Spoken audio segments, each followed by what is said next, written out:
당장 한국을 리스트에서 지우십시오. 분석할 가치조차 없습니다.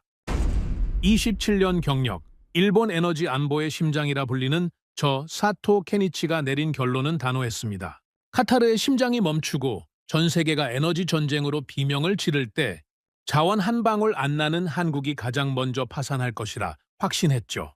그런데 72시간 후 UAE 국방장관의 긴급 지시 한마디에 제 손이 떨리기 시작했습니다.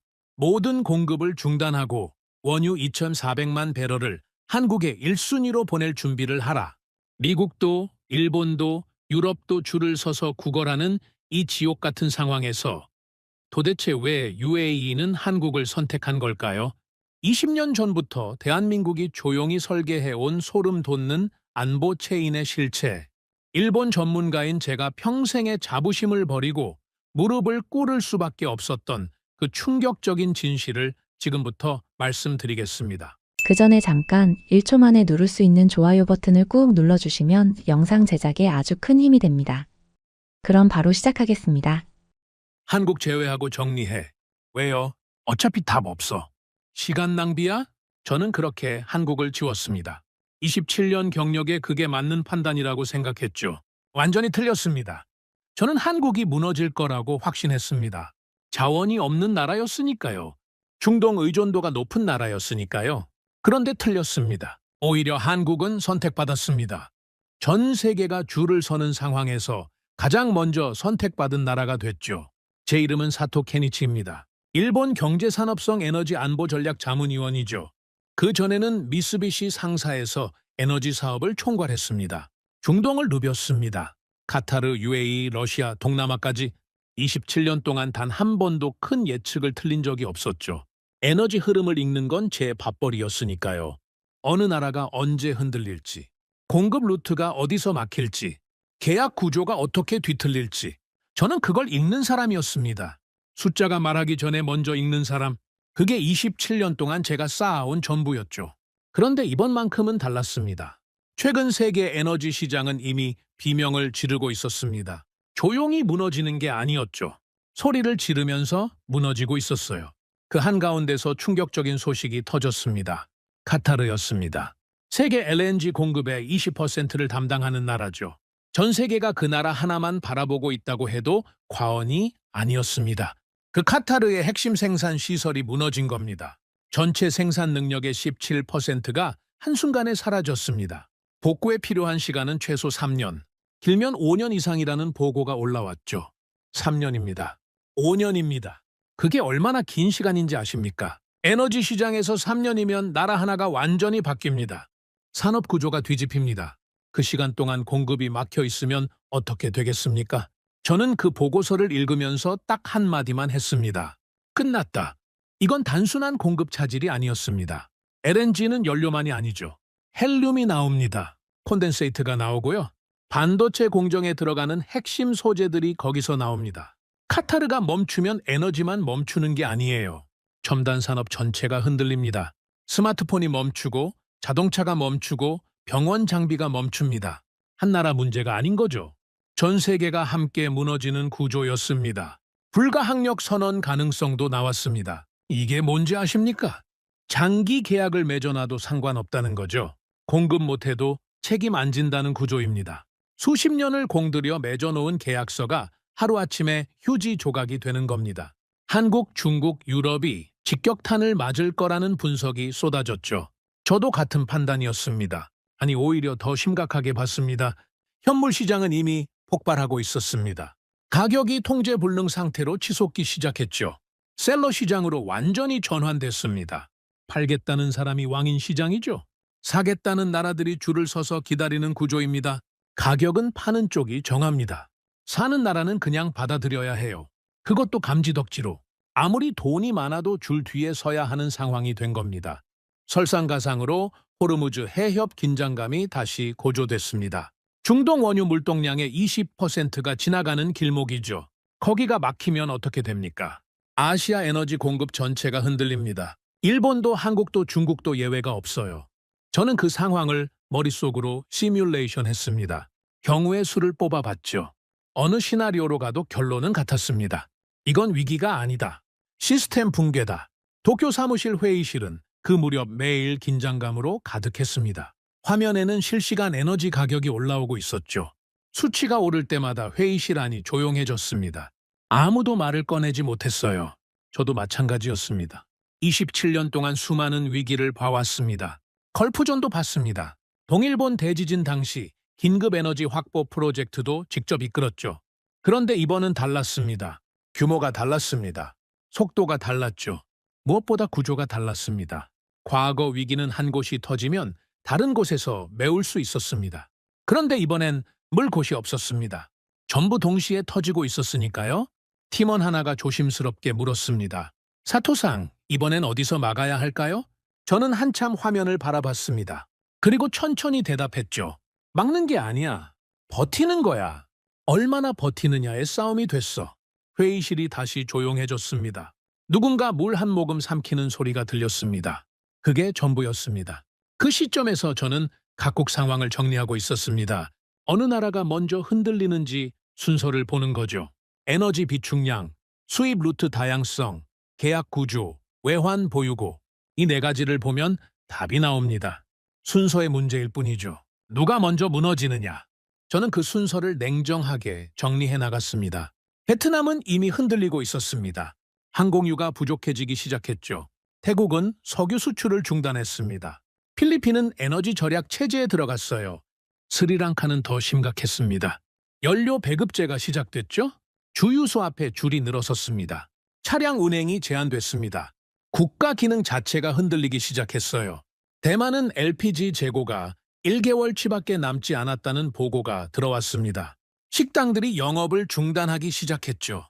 인도도 마찬가지였습니다. 긴급 외교 협상에 나섰지만 쉽지 않았습니다. 다들 같은 처지였으니까요. 나라들이 하나씩 멈추고 있었습니다. 저는 그걸 보면서 생각했습니다.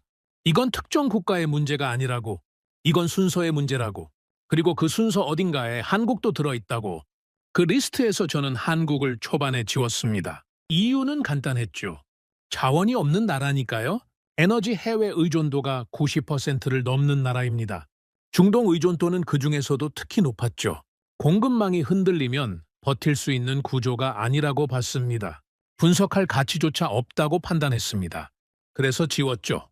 당시엔 그게 맞는 판단이라고 확신했습니다. 며칠 후였습니다. 아침 업무를 시작하려는데 비서가 태블릿을 가져왔습니다. 사토상, 이거 확인하셨습니까? 저는 무심코 화면을 봤습니다. 그리고 멈췄습니다. 다시 읽었습니다. 또 멈췄죠. 세 번째 읽었을 때 저는 태블릿을 내려놓고 창밖을 바라봤습니다. 도쿄 하늘이 유난히 맑은 날이었습니다. 그런데 머릿속은 맑지 않았습니다. UAE가 긴급 발표를 했습니다. 원유 2,400만 배럴, 긴급 공급 결정, 그리고 공급 대상 1순위 국가, 한국이었습니다. 저는 한동안 아무 말도 못했습니다. 이건 말이 안 됐죠. 전 세계가 에너지 확보 전쟁을 벌이는 상황입니다. 모든 나라가 줄을 서 있는 상황이에요. 그런데 특정 나라를 1순위로 지정한다는 게 말이 됩니까? 그것도 한국을요. 1순위라는 말의 무게를 아십니까? 그건 단순한 계약이 아닙니다. 다른 나라보다 먼저 받는다는 뜻이죠. 누군가가 밀려났다는 뜻입니다. 어느 나라가 밀렸겠습니까? 일본입니까? 중국입니까? 유럽입니까? 그 자리를 한국이 차지했다는 겁니다. 27년 경력에 이런 구조는 본 적이 없었습니다. 공급 우선권은 항상 이유가 있습니다. 정치입니다. 군사 관계입니다. 아니면 오랜 시간에 걸친 계약 구조죠. 단순히 돈 많이 낸다고 1순위가 되는 시장이 아닙니다. 특히 위기 상황에서는요. 모두가 비싸게 사겠다고 달려드는 상황에서 1순위가 됐다는 건 그 뒤에 반드시 뭔가가 있다는 뜻입니다. 저는 조용히 팀원을 불렀습니다. 한국 다시 넣어. 전부 다 뒤져봐. 팀원이 의아한 표정으로 물었습니다. 한국을요? 아까 빼셨잖습니까? 그래서 다시 넣는 거야. 팀원이 고개를 끄덕이며 자리로 돌아갔습니다. 저는 다시 창밖을 바라봤습니다. 도쿄 거리는 여전히 조용했습니다. 그런데 뭔가 이상했죠. 세계가 이렇게 흔들리는데 한국은 왜 아무 소리도 안 나는 겁니까? 긴급 수입 발표도 없습니다. 패닉도 없습니다. 시장 반응도 조용했습니다. 이 상황에서 침묵은 두 가지 의미밖에 없습니다. 모르거나 이미 알고 있거나. 그날부터 저는 한국을 추적하기 시작했습니다. 그리고 그 추적이 제 27년 경력에서 가장 충격적인 여정이 될 거라는 걸 그때는 전혀 몰랐습니다. 저는 그날 밤 잠을 자지 못했습니다. 데이터를 다시 펼쳤죠. 카타르부터 시작했습니다. 처음부터 다시 봤습니다. 숫자를 보면 답이 나옵니다. 27년 동안 그렇게 살아왔으니까요. 그런데 이번엔 숫자를 볼수록 더 무거워졌습니다. 가볍게 넘길 수 있는 수치가 하나도 없었죠. 카타르? 이 나라가 얼마나 중요한지 아십니까? 전 세계 LNG 공급의 20%입니다. 숫자로만 보면 20이죠. 그런데 에너지 시장에서 20%는 숫자가 아닙니다. 생명줄입니다. 한 나라가 공급하는 물량이 전 세계 소비의 5분의 1이라는 게 말이 됩니까? 그런데 그게 현실이었습니다. 카타르 없이는 세계가 돌아가지 않는 구조가 이미 수십 년 전에 만들어진 거죠. 그리고 그 구조에 균열이 생긴 겁니다. 생산시설 피해 규모를 다시 확인했습니다. 17%. 단순히 17%가 줄었다는 게 아닙니다. 핵심 시설이 타격을 받은 거죠. 주변 시설은 멀쩡해도 핵심이 무너지면 전체가 멈춥니다. 공장이 아무리 커도 심장이 멈추면 끝인 것처럼요. 복구 예상 기간이 최소 3년에서 5년이라는 보고가 올라온 이유가 거기 있었습니다. 저는 팀원을 불렀습니다. 복구 3년 맞아? 네, 사토상. 오히려 보수적인 수치입니다. 현장 상황 보면 5년도 빠듯하다는 얘기가 나오고 있습니다. 5년이라고. 네? 저는 잠시 말을 멈췄습니다. 5년이면 웬만한 국가 정책 하나가 통째로 바뀌는 시간이죠. 에너지 산업에서 5년이면 공급 구조 전체가 재편됩니다. 그 5년 동안 카타르산 LNG가 사라진다는 겁니다. 그 빈자리를 어디서 메웁니까? 어디서도 못 뭅니다. 그게 문제였습니다. 그런데 더 심각한 문제가 있었습니다. 불가항력 선언이었습니다. 이 단어를 처음 들으시는 분들도 계실 겁니다. 쉽게 설명하면 이렇습니다. 계약을 맺었는데 그 계약을 지키지 못해도 법적으로 책임이 없다는 겁니다. 천재지변이나 전쟁처럼 예측 불가능한 사태가 발생했을 때 적용하는 조항이죠. 에너지 장기 계약에는 이 조항이 거의 다 들어가 있습니다. 문제는 이게 발동되는 순간 수십 년을 공들여 맺은 계약이 한순간에 무력화된다는 겁니다. 생각해 보십시오. 한국은 카타르와 오랜 기간 장기 계약을 맺어왔습니다. 중국도 마찬가지입니다. 유럽도 그렇죠. 그 계약들이 전부 흔들리는 겁니다. 공급 못해도 책임 없다는 구조가 되는 거예요. 수십 년 쌓아온 에너지 외교가 한 줄 조항 앞에서 무너지는 겁니다. 저는 그 가능성이 현실화되면 어떤 일이 벌어질지 계산해 봤습니다. 결론은 간단했죠. 패닉입니다. 전 세계 동시 패닉. 아무도 막을 수 없는 패닉이 오는 겁니다. 현물 시장은 이미 그 패닉의 전조를 보이고 있었습니다. 현물 시장이 뭔지 아십니까? 장기 계약이 아닌 그때그때 시장에서 에너지를 사고 파는 거죠. 장기 계약이 흔들리면 기업들이 현물 시장으로 몰립니다. 당장 써야 하니까요. 그 순간 어떤 일이 벌어지겠습니까? 수요는 폭증하는데 공급은 그대로입니다. 가격이 수직으로 올라갑니다. 그리고 그 가격을 감당 못하는 나라는 에너지를 확보하지 못합니다. 셀러 시장, 파는 쪽이 왕인 시장으로 완전히 바뀐 거죠. 저는 화면에 올라오는 수치를 보면서 이게 얼마나 빠르게 진행되고 있는지 실감했습니다. 일주일 전 가격이 아닙니다. 하루 전 가격도 아니에요. 오전 수치와 오후 수치가 달랐습니다. 그만큼 빠르게 오르고 있었죠. 팀원이 다가왔습니다. 사토상 이 속도라면 다음 달에는 지금 가격의 2배가 넘을 수 있습니다. 그냥 2배가 문제가 아니야. 네? 2배가 되면 못 사는 나라가 생긴다는 게 문제지. 팀원이 조용히 고개를 끄덕였습니다. 그게 핵심이었습니다. 가격이 오르는 게 문제가 아닙니다. 가격이 올라서 에너지를 확보하지 못하는 나라가 생기는 게 문제였죠. 그리고 그 나라들은 어떻게 됩니까? 산업이 멈춥니다. 공장이 멈추죠. 항공이 멈추고 발전소가 멈추고 결국 사람들의 일상이 멈춥니다. 그런데 LNG만 문제가 아니었습니다. 저는 그게 더 무서웠습니다. 헬륨입니다. 카타르는 세계 헬륨 공급의 주요 국가입니다. 헬륨이 왜 중요하냐고요? 병원 MRI 장비에 들어갑니다. 반도체 제조 공정에 들어가죠. 우주 발사체에도 들어가요? 헬륨이 없으면 첨단 산업이 멈춥니다.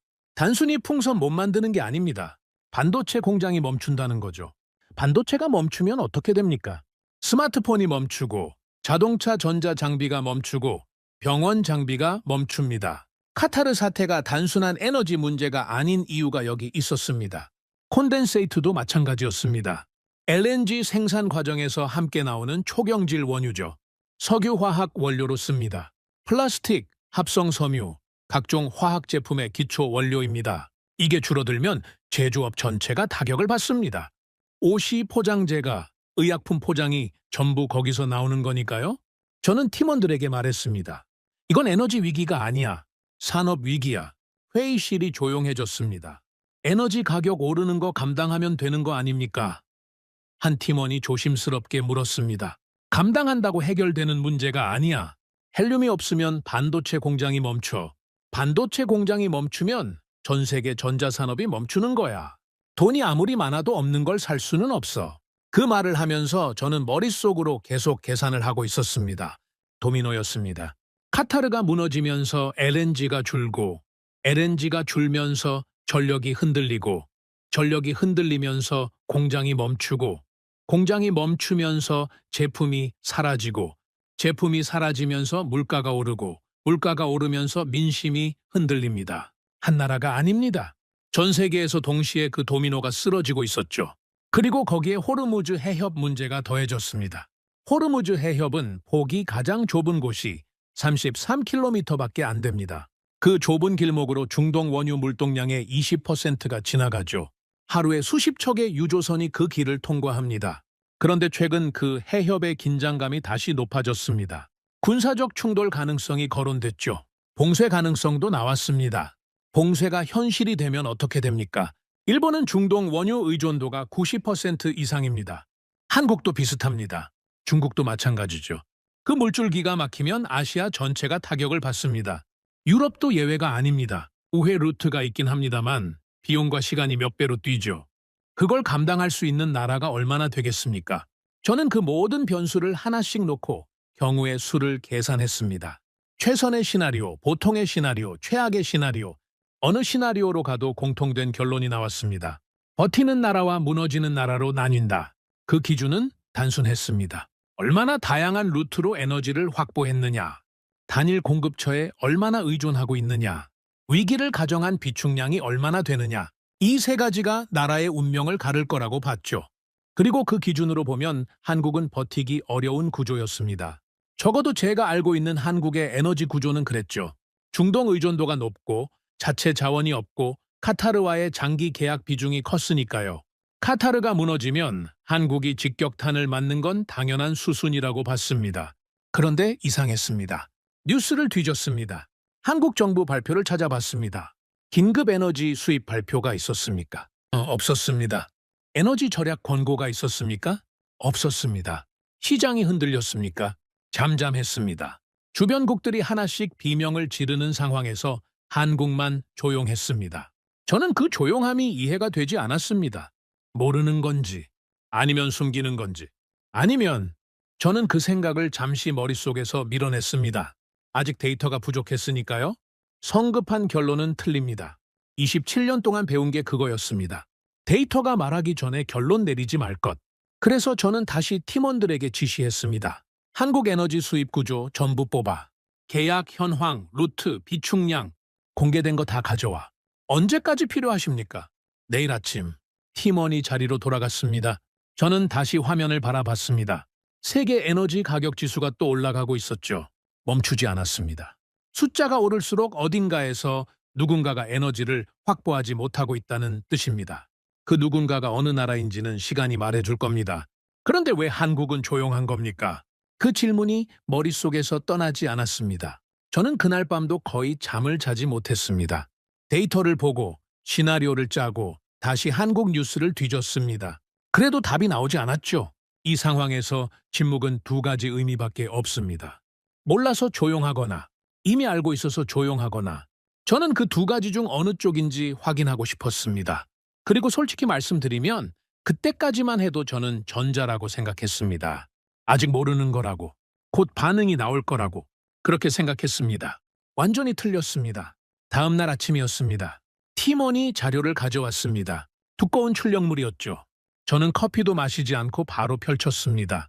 그런데 한국 자료를 보기 전에 먼저 전 세계 상황 보고가 들어왔습니다. 저는 잠시 한국 자료를 내려놨습니다. 세계 상황을 먼저 봐야 했죠. 그리고 그 보고서를 읽으면서 저는 조용히 숨을 들이켰습니다. 나라들이 무너지고 있었습니다. 하나씩이 아니었어요. 동시에 빠르게 도미노처럼 쓰러지고 있었습니다. 베트남부터였습니다. 베트남은 최근 몇 년 동안 빠르게 성장한 나라죠. 제조업 기지로 떠오르면서 에너지 수요가 폭발적으로 늘었습니다. 그런데 공급이 그 수요를 따라가지 못하고 있었어요. 항공유가 부족해지기 시작했습니다. 처음엔 일부 항공편 지연이었죠. 그런데 그게 며칠 만에 항공편 축소로 번졌습니다. 국내선부터 줄었습니다. 그 다음은 국제선 일부가 중단됐죠. 공항이 조용해지기 시작했습니다. 비행기가 뜨지 않는 공항. 그 장면이 얼마나 충격적인지 아십니까? 저는 보고서에 첨부된 사진 한 장을 한동안 바라봤습니다. 빈 활주로였습니다. 태국은 더 빠르게 움직였습니다. 태국 정부는 석유 수출을 중단했습니다. 자국 내 수요를 먼저 충당하겠다는 거죠. 수출을 막는다는 건 그만큼 내부 상황이 급박하다는 뜻입니다. 수출로 먹고 사는 나라가 수출을 막는다는 게 말이 됩니까? 그런데 그게 현실이 됐습니다. 에너지 앞에서는 경제 논리도 잠시 뒤로 밀리는 거죠. 생존이 먼저니까요. 필리핀은 에너지 절약 체제에 돌입했습니다. 정부 청사 에어컨 가동 시간을 제한했습니다. 공공기관 전력 사용을 줄였죠. 거리의 조명이 줄어들었습니다. 밤이 되면 도시가 조금씩 어두워지기 시작했습니다. 작은 변화처럼 보이지만 그게 신호였죠. 국가가 에너지를 아끼기 시작했다는 신호. 그 다음 단계가 뭔지는 말 안 해도 아실 겁니다. 그런데 가장 극단적인 사례는 스리랑카였습니다. 스리랑카는 이미 연료 배급제가 시작됐습니다. 주유소 앞에 줄이 늘어섰죠. 새벽부터 줄을 서는 사람들, 차례가 올 때까지 몇 시간씩 기다리는 사람들. 그런데 기다린다고 무조건 넣을 수 있는 게 아니었습니다. 배정된 물량이 떨어지면 그냥 돌아가야 했죠. 차량 운행이 제한됐습니다. 특정 요일에는 차를 몰지 말라는 권고가 나왔어요. 권고가 강제로 바뀌는 건 시간 문제였죠. 국가 기능이 흔들리기 시작한 겁니다. 저는 그 보고서를 읽으면서 생각했습니다. 스리랑카는 작은 나라입니다. 경제 규모도 크지 않죠. 그래서 먼저 흔들린 겁니다. 그런데 이건 스리랑카만의 문제가 아니었어요. 같은 구조를 가진 나라라면 어디든 같은 일이 벌어질 수 있었습니다. 대만이 눈에 들어왔습니다. 대만은 반도체 강국이죠. 세계 반도체 공급의 핵심입니다. 그런데 그 대만이 흔들리기 시작했습니다. LPG 재고가 1개월치밖에 남지 않았다는 보고가 올라왔습니다. 1개월입니다. 그게 얼마나 위험한 수치인지 아십니까? 일반적으로 안정적인 국가는 최소 3개월 이상의 비축량을 유지합니다. 1개월이면 한 달 뒤를 보장할 수 없다는 뜻이죠. 식당들이 영업을 중단하기 시작했습니다. LPG가 없으니 가스레인지가 안 되는 거죠. 음식을 못 만드는 식당, 손님이 와도 내놓을 게 없는 상황. 그 작은 변화가 사회 전체로 번지는 건 순식간이었습니다. 대만 정부는 긴급 외교 협상에 나섰습니다. 하지만 쉽지 않았어요. 다들 같은 처지였으니까요. 내 것도 부족한데 남한테 줄 여유가 없는 상황이었습니다. 인도도 긴급 외교 채널을 가동했습니다. 인도는 세계에서 세 번째로 많은 에너지를 소비하는 나라입니다. 그 인도가 긴급 에너지 확보에 나섰다는 건 단순한 신호가 아니었죠. 인도가 흔들리면 주변 남아시아 전체가 흔들립니다. 인도에서 나오는 물건들이 멈추면 그 물건을 쓰는 전 세계가 영향을 받습니다. 그만큼 연결되어 있는 나라니까요. 저는 보고서를 읽으면서 팀원에게 물었습니다. 유럽도 비슷합니다. 독일이 가장 심각합니다. 러시아 가스 의존에서 벗어나려는 과정에서 카타르 사태까지 겹쳤습니다. 이중 타격을 받은 거죠. 공장 가동률을 줄이기 시작했습니다. 독일 공장이 줄어? 네, 사토상 에너지 비용이 감당이 안 되는 겁니다. 독일이었습니다. 유럽 최강의 제조업 국가. 그 독일 공장이 가동률을 줄이기 시작했다는 겁니다. 저는 그 말을 듣고 잠시 말을 잃었습니다. 이건 단순한 에너지 위기가 아닙니다. 세계 제조업의 근간이 흔들리고 있는 거죠. 팀원이 계속 보고했습니다. 프랑스는 원전 가동률을 높이려 하고 있습니다만 정비 문제로 쉽지 않습니다. 영국은 에너지 요금 지원 방안을 논의 중이고요. 동유럽 몇몇 나라는 이미 에너지 배급 관련 법안을 준비하고 있습니다. 배급. 그 단어가 다시 나왔습니다. 스리랑카에서 시작된 그 단어가 유럽에서도 나오고 있었습니다. 선진국과 개발도상국을 가리지 않았죠. 에너지 앞에서는 그 경계가 없었습니다. 저는 자리에서 일어나 창가로 걸어갔습니다. 도쿄 거리가 내려다 보였습니다. 사람들이 오가고 있었습니다. 차들이 달리고 있었죠. 아직은 일상이 유지되고 있었습니다. 하지만 저는 알고 있었습니다. 이 일상이 얼마나 얇은 실 위에 서 있는지를요. 에너지가 없으면 전기가 없습니다. 전기가 없으면 공장이 멈추죠. 공장이 멈추면 물건이 없어집니다. 물건이 없어지면 가격이 오릅니다. 가격이 오르면 사람들이 불안해지죠. 사람들이 불안해지면 사회가 흔들립니다. 사회가 흔들리면 정부가 흔들립니다. 그 도미노의 시작이 에너지 하나였습니다. 저는 팀원에게 물었습니다. 중동 자체는 어때? 생산국들은 오히려 반사이익을 보고 있습니다. 가격이 올라가니까요. 그런데 사토상, 흥미로운 게 하나 있습니다. 뭔데? UAE가 생산량을 늘리겠다고 발표를 했습니다. 그런데 전략적으로 배분하겠다는 입장을 밝혔습니다. 전략적으로? 네. 그냥 현물 시장에 다 내놓는 게 아니라 관계 있는 나라들 중심으로 우선 배분하겠다는 거죠. 저는 다시 자리로 돌아왔습니다. 전략적 배분. 그 말의 의미를 씹어봤습니다. UAE가 에너지를 무기로 쓰기 시작했다는 거죠. 팔기는 팔되 관계 있는 나라에게 먼저 판다는 겁니다. 그러면 관계 없는 나라는 어떻게 됩니까? 줄을 서도 뒤로 밀립니다. 돈이 있어도 순서가 뒤로 밀리는 거예요. 에너지 외교가 얼마나 중요한지가 이 순간에 갈리는 겁니다. 저는 다시 각국 상황표를 펼쳤습니다. 나라들을 하나씩 봤습니다.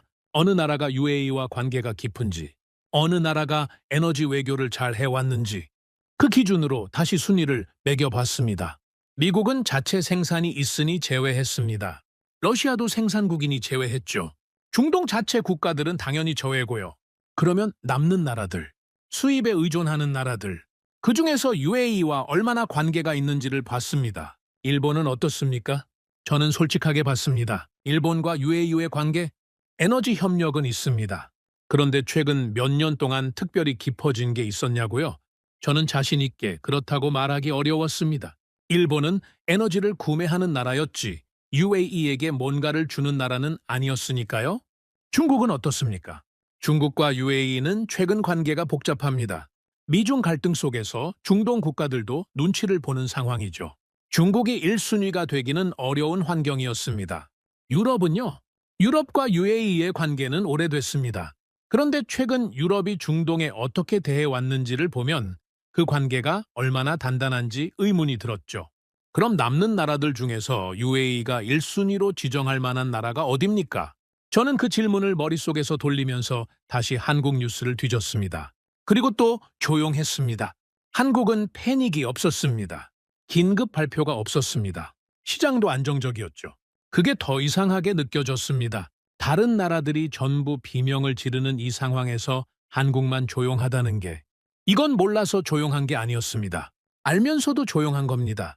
알면서도 조용할 수 있다는 건 흔들릴 이유가 없다는 뜻이었죠. 저는 팀원을 불렀습니다. 한국 자료 어디까지 됐어? 지금 정리 중입니다. 사토상. 그런데 뽑다 보니까 좀 이상한 부분이 있습니다. 이상해?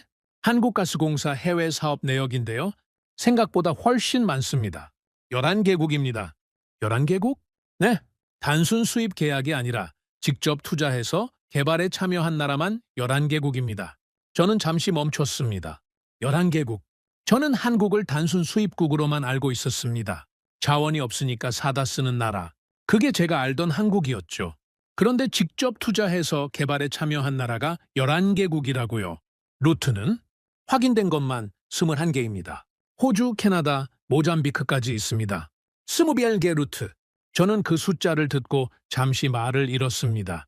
중동 의존도가 높다고 알려진 나라가 중동 외에 21개 루트를 확보하고 있었다는 겁니다. 호주, 캐나다, 모잠비크. 중동과는 전혀 다른 방향입니다. 중동이 막혀도 다른 방향에서 에너지가 들어올 수 있는 구조였던 거죠. 저는 그 말을 듣고 다시 처음으로 돌아갔습니다. 제가 한국을 리스트에서 뺀 이유. 자원이 없고 중동 의존도가 높고 버티기 어려운 구조라고 봤기 때문이었습니다. 그런데 그 판단의 전제가 처음부터 틀렸던 겁니다.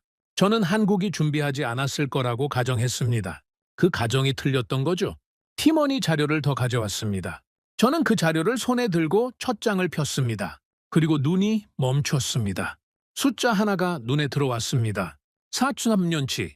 한국이 확보한 자원량이었습니다. 연간 소비량 대비 4.3년치를 이미 확보해 놓은 상태였죠. 저는 그 숫자를 다시 봤습니다. 4.3년.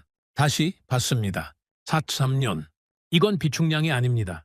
비축량은 창고에 쌓아두는 겁니다. 이건 확보량입니다. 계약이 되어 있고 루트가 열려 있고 들어올 물량이 이미 정해진 겁니다. 4.3년 동안 쓸 에너지가 이미 확보된 상태라는 거죠. 카타르가 무너져도 상관없었습니다. 중동이 흔들려도 다른 루트가 있었습니다. 호르무즈가 막혀도 호주에서 올 수 있었습니다. 그 구조가 이미 만들어져 있었던 거죠. 저는 팀원에게 물었습니다. 이거 언제부터 이렇게 됐어? 오래됐습니다. 10년 이상입니다. 10년 이상.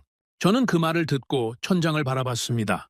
10년 전이면 지금의 위기를 아무도 예측하지 못하던 시절입니다. 그런데 한국은 그때부터 이 구조를 만들어 왔다는 거죠. 이건 대응이 아니었습니다. 설계였습니다.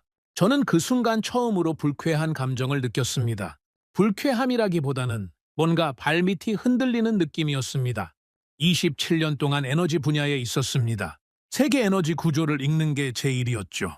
그런데 한국이 10년에 걸쳐 이 구조를 만들어 오는 동안 저는 그걸 보지 못했습니다. 아니, 보려고 하지 않았습니다. 한국은 변수도 아니라고 생각했으니까요. 그게 얼마나 오만한 판단이었는지를 그 순간 조금씩 느끼기 시작했습니다. 저는 자료를 덮고 팀원에게 말했습니다. 다음 한국이 무너진다는 판단. 철회해. 팀원이 멈췄습니다. 사토상, 그럼 한국은 순서에서 빠집니까? 저는 잠시 생각했습니다. 그리고 대답했죠. 한국은 순서가 다른 나라야. 팀원이 고개를 갸웃거렸습니다.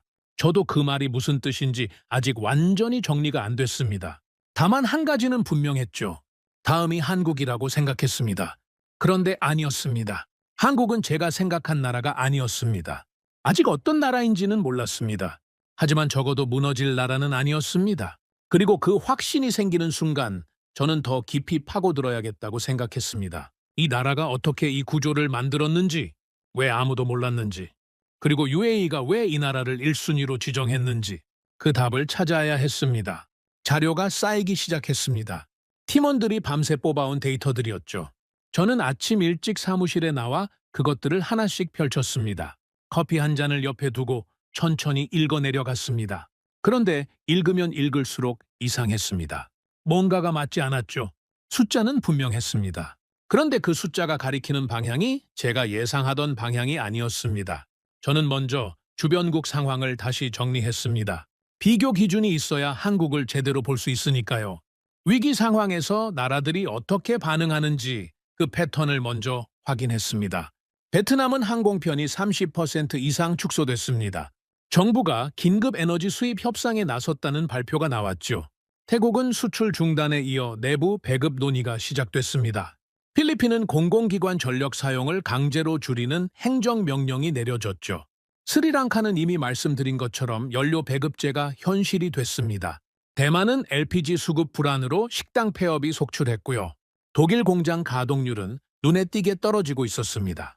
나라마다 표현 방식은 달랐습니다. 그런데 공통점이 있었죠. 전부 반응을 하고 있었습니다. 발표를 하거나 협상에 나서거나 규제를 내리거나 형태는 달라도 반응이 있었습니다. 당연한 거죠. 에너지 공급이 흔들리는데 반응이 없으면 그게 더 이상한 겁니다. 국민들이 불안해하니까 정부가 움직이는 거고 시장이 흔들리니까 기업들이 대응하는 겁니다. 그게 정상적인 구조입니다. 그런데 한국은요. 저는 한국 뉴스를 다시 뒤졌습니다. 정부 발표를 찾아봤습니다. 긴급 에너지 수입 협상 발표 없었습니다. 에너지 절약 권고 없었습니다. 공공기관 전력 사용 제한 없었습니다. 시장 안정화 대책 없었습니다. 아무것도 없었습니다. 저는 처음에 정보가 늦게 들어오는 거라고 생각했습니다. 한국 내부 언론을 제대로 못 보고 있는 건지도 모른다고요. 팀원에게 지시했습니다. 한국 주요 언론 다 뒤져봐. 에너지 관련 긴급 기사 있는지 확인해. 팀원이 한참 뒤졌습니다. 그리고 돌아왔죠. 사토상 긴급 기사가 없습니다. 에너지 위기 관련 정부 대책 기사도 특별히 보이지 않습니다. 정말로? 네? 오히려 경제 지표 관련 일반 기사들이 평소처럼 나오고 있습니다. 저는 잠시 말을 잇지 못했습니다. 평소처럼 그 말이 머릿속에서 맴돌았습니다. 전 세계가 에너지 전쟁을 벌이는 상황에서 한국 언론은 평소처럼 돌아가고 있다는 겁니까? 그게 말이 됩니까? 숨기는 건지, 정말 모르는 건지, 아니면 저는 두 번째 가설을 꺼냈습니다.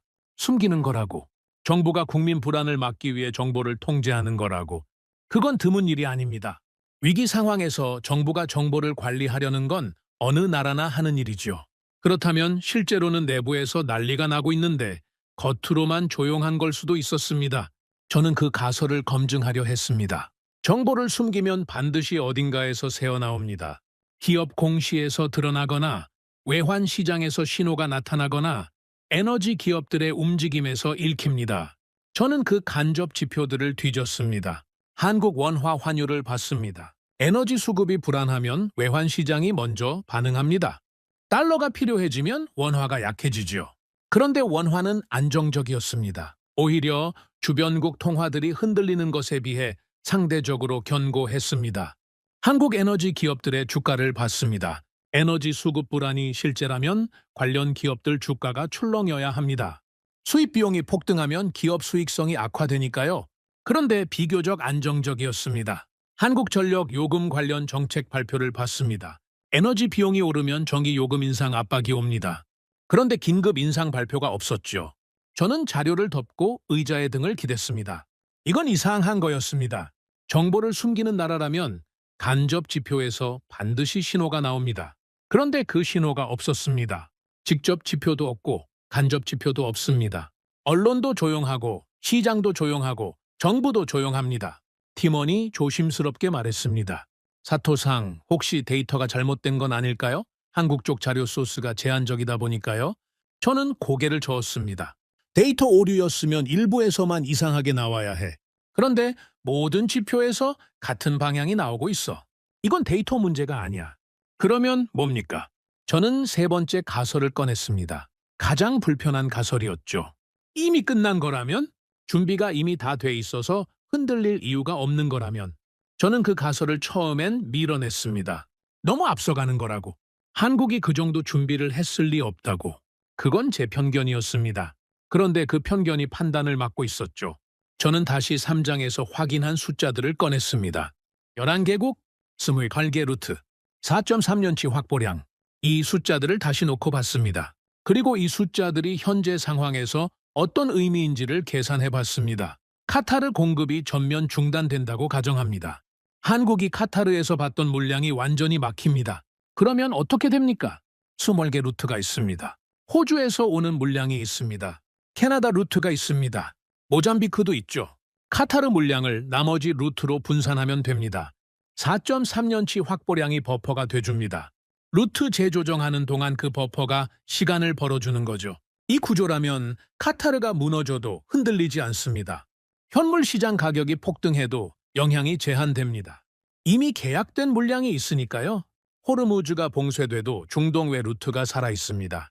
전부 막혀야 흔들리는 구조였던 겁니다. 그런데 전부 막히는 건 사실상 불가능하죠. 저는 그 계산을 마치고 잠시 멍하니 앉아 있었습니다. 이건 대응 구조가 아니었습니다. 위기를 전제로 설계된 구조였습니다. 위기가 오면 그때 움직이는 게 아니라 위기가 와도 움직이지 않아도 되는 구조를 미리 만들어 놓은 거죠. 저는 팀원에게 물었습니다. 한국이 이 구조를 만들기 시작한 게 언제야? 팀원이 자료를 뒤졌습니다. 2000년대 중반부터 본격화된 것으로 보입니다. 한국가스공사 해외 투자 이력을 보면 그때부터 공격적으로 움직였습니다. 2000년대 중반, 저는 그 시절을 떠올렸습니다. 그때 세계 에너지 시장은 어땠습니까? 가격이 급등하던 시절이었습니다. 중국의 에너지 수요가 폭발적으로 늘면서 공급 경쟁이 시작되던 때죠. 그때 많은 나라들이 어떻게 했습니까? 비싸게 사는 걸 감수하거나 에너지 절약 정책을 강화하거나 대부분 그 두 가지였습니다. 그런데 한국은 해외에 직접 투자해서 공급 루트를 만들기 시작한 겁니다. 사는 입장에서 만드는 입장으로 바꾸기 시작한 거죠. 그 차이가 20년 후에 이렇게 드러나고 있었습니다.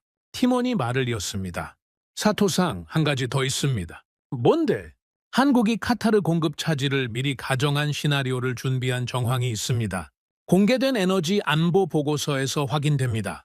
카타르 공급이 완전히 막힌다는 가정하에 대체 공급 계획을 짜놓은 겁니다. 저는 등골이 서늘해지는 느낌을 받았습니다. 카타르 공급이 막히는 시나리오를 미리 준비했다고요.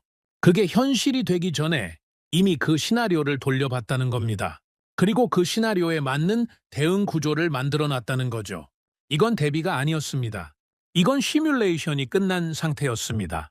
저는 그 순간 처음으로 제 판단에 대한 깊은 불쾌감을 느꼈습니다. 저 자신에 대한 불쾌감이었습니다. 저는 한국을 변수조차 아니라고 했습니다. 리스트에서 지웠습니다. 분석할 가치가 없다고 했죠.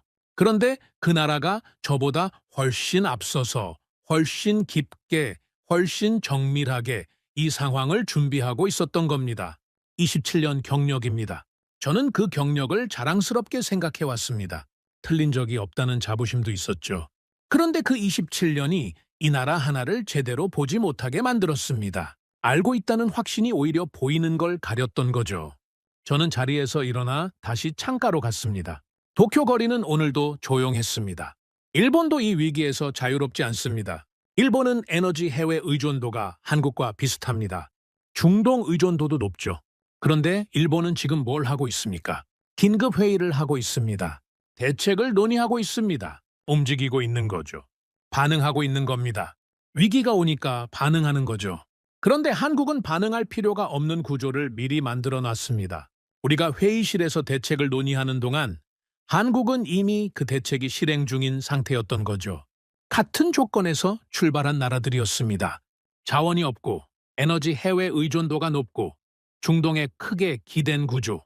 그런데 결과가 완전히 달라지고 있었습니다. 한 나라는 지금 회의를 하고 있고 다른 나라는 이미 끝낸 상태였으니까요. 저는 그 차이가 어디서 왔는지 생각했습니다. 돈의 차이가 아니었습니다. 기술의 차이도 아니었습니다.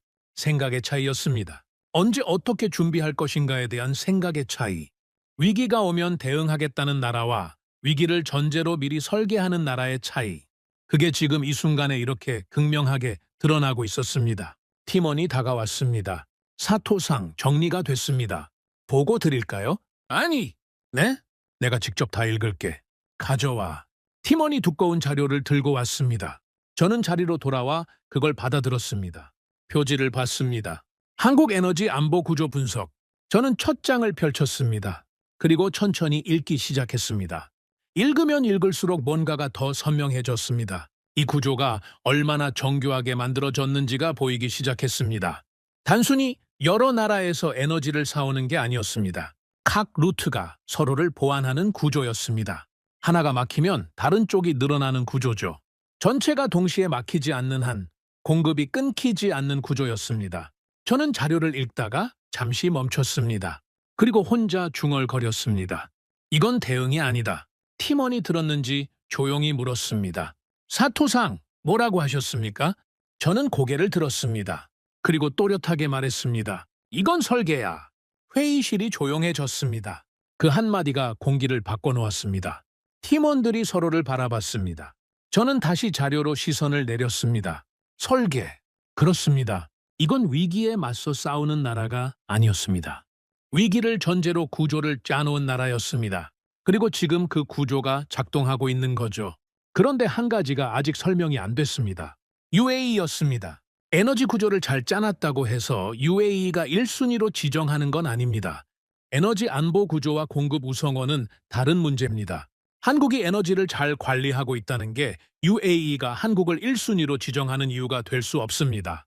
거기엔 다른 무언가가 있어야 했습니다. 저는 자료를 덮고 팀원을 불렀습니다. UAE랑 한국 관계 파봐. 최근 5년 협력 내역 전부 다 에너지 말고 다른 분야까지 다 뒤져. 팀원이 고개를 끄덕이고 자리로 돌아갔습니다. 저는 다시 창밖을 바라봤습니다. 뭔가가 있었습니다. 아직 보이지 않는 뭔가가. 에너지 구조만으로는 설명이 안 되는 뭔가가 분명히 있었습니다. 그게 뭔지 알아야 했습니다. 그리고 그 답이 나왔을 때 저는 정말로 말을 잃게 될 거라는 걸 그때는 몰랐습니다. 팀원이 자료를 가져온 건 다음 날 오전이었습니다. 저는 자리에 앉자마자 손을 내밀었습니다. 인사도 없었죠. 그만큼 기다리고 있었습니다. 웨이랑 한국 관계 다 뽑았습니다. 에너지 외 분야까지 다 봤어? 네, 사토상. 그런데 보시다 보면 놀라실 겁니다. 저는 그 말을 흘려들었습니다. 팀원들이 가끔 과장하는 경향이 있었거든요. 그냥 자료를 받아들고 첫 장을 폈습니다. 경제 협력, 무역 규모, 인프라 투자. 이건 예상 범위였습니다. 특별할 게 없었죠. 두 번째 장을 폈습니다. 에너지 협력 현황. 원전 관련 내용이 나왔습니다. 한국이 UAE에 원전을 지어줬다는 내용이죠. 바라카 원전. 저도 알고 있는 내용이었습니다. 세 번째 장을 폈습니다. 그리고 멈췄습니다. 방산이었습니다. 저는 천천히 읽기 시작했습니다. 한국과 UAE의 방산 협력 내역 꽤 길었습니다. 저는 그 목록을 하나씩 짚어가며 읽었습니다. 그런데 한 줄에서 눈이 멈췄습니다. 청웅-2 지대공 미사일 방어 시스템. 저는 팀원에게 물었습니다. 이게 뭐야? 천궁-2.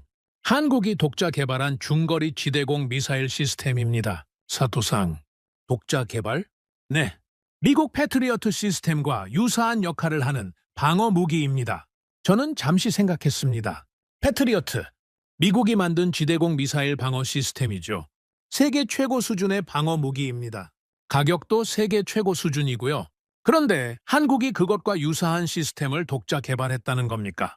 성능은 팀원이 잠시 자료를 뒤졌습니다. 실전 요격 성공률이 96%로 보고되고 있습니다.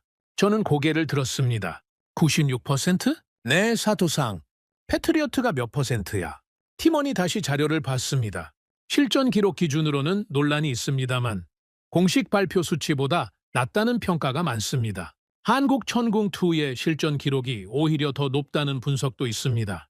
저는 잠시 말이 없었습니다. 미국 무기보다 실전 성능이 높다는 평가를 받는 방어 시스템을 한국이 만들었다는 겁니다. 저는 그 사실 자체가 충격이었습니다. 솔직히 말씀드리면 저는 한국을 방산 강국으로 생각해 본 적이 없었으니까요. 가격은 미국 패트리어트 시스템 대비 3분의 1 수준입니다. 3분의 1. 저는 그 숫자를 듣고 잠시 눈을 감았습니다. 성능은 비슷하거나 더 높은데 가격은 3분의 1이라는 겁니다. 구매하는 입장에서 생각해 보십시오. 같은 돈으로 3배를 살 수 있다는 뜻입니다. 어느 나라가 마다하겠습니까? UAE가 이걸 샀어? 샀습니다. 그것도 대량으로요. 저는 자료를 계속 읽어내려갔습니다. UAE는 천궁2를 도입한 후 실전 배치했습니다. 그리고 실제로 사용했습니다. 최근 이란의 드론과 미사일 공격이 있었습니다. UAE는 그걸 청웅2로 요격했죠. 결과는 성공이었습니다. 방어에 성공한 겁니다. 저는 그 대목을 2번 읽었습니다. UAE가 이란의 공격을 막아냈습니다. 한국 무기로. 그 순간 UAE는 어떤 감정을 느꼈겠습니까? 한국이라는 나라가 자신들의 목숨을 지켜준 겁니다. 자신들의 영토를 지켜준 거죠. 그건 단순한 거래 관계가 아닙니다. 그건 신뢰입니다. 생명을 걸고 확인한 신뢰였습니다. 저는 팀원에게 물었습니다. UAE가 추가 주문은 했어? 했습니다. 요격 성공 직후 추가 계약이 이루어진 것으로 확인됩니다. 그리고 한국 군사교관단이 UAE에 파견됐습니다. 훈련도 한국이 담당하고 있고요. 훈련까지. 저는 자료를 잠시 내려놓고 생각을 정리했습니다. 한국이 UAE에 원전을 지었습니다. 미사일 방어 시스템을 팔았습니다. 실전에서 그 시스템이 UAE를 지켜냈습니다. 추가 주문이 이루어졌습니다. 훈련까지 담당하고 있습니다. 이건 단순한 수출 관계가 아니었습니다. 한국이 UAE의 안보 파트너가 된 겁니다. 안보 파트너. 그 무게를 아십니까? 에너지 공급자를 결정할 때 단순히 돈만 보는 나라는 없습니다. 특히 중동 국가들은 그렇죠. 그들에게 에너지는 무기입니다. 누구에게 팔 것인가, 누구를 먼저 챙길 것인가. 그건 돈의 문제가 아닙니다. 관계의 문제입니다. 신뢰의 문제죠. 내 안보를 함께 챙겨주는 나라에게 기름을 우선으로 주는 건 당연한 겁니다. 저는 그 순간 모든 퍼즐이 맞춰지기 시작하는 걸 느꼈습니다. UAE가 한국을 1순위로 지정한 이유, 그게 보이기 시작했습니다. 한국은 UAE에 원전을 만들어줬습니다. 미사일 시스템을 팔았습니다. 그 미사일이 실제로 UAE를 지켜냈습니다. 군사훈련까지 담당했죠. 그 대가로 UAE는 에너지 공급 우선권을 한국에 줬습니다. 위기가 와도 한국만큼은 먼저 챙기겠다는 겁니다. 기름을 사고 판 게 아니었습니다. 관계를 만든 거였습니다. 저는 자리에서 일어나 화이트보드 앞으로 걸어갔습니다. 펜을 들고 써내려갔습니다. 원전 수출, 화살표, 기술 신뢰 확보, 청웅2 수출, 화살표, 안보 신뢰 확보. 실전 요격 성공, 화살표, 관계 확고해짐, 에너지 우선 공급, 화살표, 한국. 저는 그 도식을 바라봤습니다. 팀원들도 일어나서 화이트보드를 봤습니다. 회의실이 조용했습니다. 이건 거래가 아닙니다. 제가 먼저 말했습니다. 팀원들이 저를 바라봤죠. 이건 구조입니다. 한국이 수십 년에 걸쳐 만들어온 관계 구조입니다. 에너지를 사는 나라가 아니라 에너지를 받을 자격을 만들어온 나라입니다. 팀원 하나가 조심스럽게 물었습니다. 사토상, 그러면 일본은요? 일본도 UAE와 에너지 협력 관계가 오래됐는데요. 저는 그 질문이 불편했습니다. 하지만 정면으로 봐야 했습니다. 일본은 에너지를 사는 관계야. 오래 사왔죠. 그런데 한국은 에너지를 받을 이유를 만든 거야. 사는 것과 받는 것. 그 차이가 지금 이 상황에서 나오고 있는 거야. 팀원이 고개를 끄덕였습니다. 그런데 저는 그 말을 하면서 내심 불편했습니다. 일본을 비교 대상으로 꺼냈는데 그 비교에서 일본이 밀렸으니까요. 27년 동안 에너지 분야에 있었습니다. 일본의 에너지 외교가 어떻게 이루어져 왔는지 그 누구보다 잘 알고 있었죠. 그런데 지금 이 순간 한국과 비교했을 때 일본이 무엇을 만들어 왔는지를 솔직하게 보니 불편함이 밀려왔습니다. 우리는 사는 나라였습니다. 그들은 받는 나라가 됐습니다. 저는 화이트보드에서 눈을 떼고 다시 자료로 돌아왔습니다. 아직 확인이 안 된 부분이 있었습니다. 이 구조가 얼마나 깊이 연결되어 있는지, 원전과 방산만이 전부인지, 아니면 더 있는지. 한국이 UAE에 한 게 이게 다야? 팀원이 고개를 저었습니다. 아닙니다. 군사훈련 지원도 있습니다. 특수부대 훈련을 한국이 담당한 것으로 확인됩니다. 그리고 의료협력, 인프라 건설도 있습니다. 전방위적입니다. 전방위적. 저는 그 단어를 들으면서 다시 한번 생각을 정리했습니다. 에너지, 원전, 방산, 군사훈련, 의료, 인프라. 한국이 UAE에 하나를 판 게 아니었습니다. 전부를 엮은 거였습니다. 어느 한 분야가 삐걱거려도 다른 분야가 관계를 유지해주는 구조였죠. 단단하게 엮인 관계. 그게 위기 상황에서 1순위라는 결과로 나온 겁니다. 저는 그 구조를 보면서 다시 처음 질문으로 돌아왔습니다. 1순위. 왜 한국인가? 이제 답이 보였습니다. 한국은 UAE에 요청하지 않았습니다. 선택받은 겁니다. UAE가 먼저 한국을 1순위로 지정했습니다. 왜냐하면 한국이 UAE에 준 게 있었으니까요. 에너지 기술, 안보 기술, 생명을 지킨 무기, 그 전부를 줬으니까요. 그 대가로 에너지를 받는 구조가 만들어진 겁니다. 이건 시장이 아니었습니다. 이건 관계였습니다. 저는 팀원들에게 말했습니다. 오늘 오후에 전체 보고 회의 잡아. 이 내용 정리해서 올려야 해. 어떤 방향으로 정리할까요? 저는 잠시 생각했습니다. 한국이 어떻게 에너지 우선권을 만들었는지, 단순 에너지 외교가 아니라 전방위 관계 구조로 어떻게 만들어냈는지, 그걸 중심으로 정리해. 팀원이 고개를 끄덕이고 나갔습니다. 저는 혼자 자료를 다시 펼쳤습니다. 청웅2 관련 부분을 다시 읽었습니다. 96%, 3분의 1 가격, 실전 요격 성공, 추가 계약. 저는 그 숫자들을 보면서 솔직하게 인정해야 했습니다. 이건 한국을 무시하던 제가 틀렸습니다. 그냥 틀린 게 아니었습니다. 근본적으로 틀렸습니다. 한국을 볼 때 제가 보지 않은 게 있었던 거죠. 보이는 것만 봤습니다. 자원이 없다. 중동 의존도가 높다. 그것만 봤습니다. 그 나라가 20년 동안 무엇을 만들어 왔는지는 보려고도 하지 않았습니다. 그게 전문가의 오만이었습니다. 저는 자료를 덮고 잠시 눈을 감았습니다. 머릿속으로 다시 정리했습니다. 한국이 만들어온 구조, 에너지 다변화, 방산 수출, 안보 협력, 관계 설계.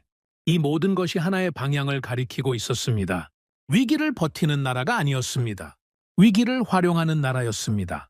그런데 아직 마지막 하나가 남아 있었습니다. 이 구조가 전부인지 아니면 더 깊은 것이 있는지 저는 아직 그걸 몰랐습니다. 그런데 곧 알게 될 거라는 예감이 들었습니다. 그 예감은 틀리지 않았습니다. 오후 보고 회의는 예상보다 길어졌습니다. 2시간이 넘었죠. 팀원들이 각자 맡은 파트를 보고했습니다. 저는 듣는 내내 메모를 했습니다. 그런데 회의가 끝나고 나서도 뭔가 찜찜했습니다. 퍼즐이 거의 다 맞춰진 것 같은데 마지막 조각이 하나 빠진 느낌이었죠. 한국이 UAE에 원전을 지었습니다. 청웅2를 팔았습니다. 실전에서 성과를 냈습니다. 군사훈련까지 담당했습니다. 그 대가로 에너지 우선권을 받았습니다. 이 흐름은 이제 이해가 됐죠. 그런데 저는 계속 한 가지가 걸렸습니다. 왜 하필 지금입니까? 한국과 UAE의 협력 관계는 어저늘 일이 아닙니다. 수년 전부터 쌓아온 관계죠.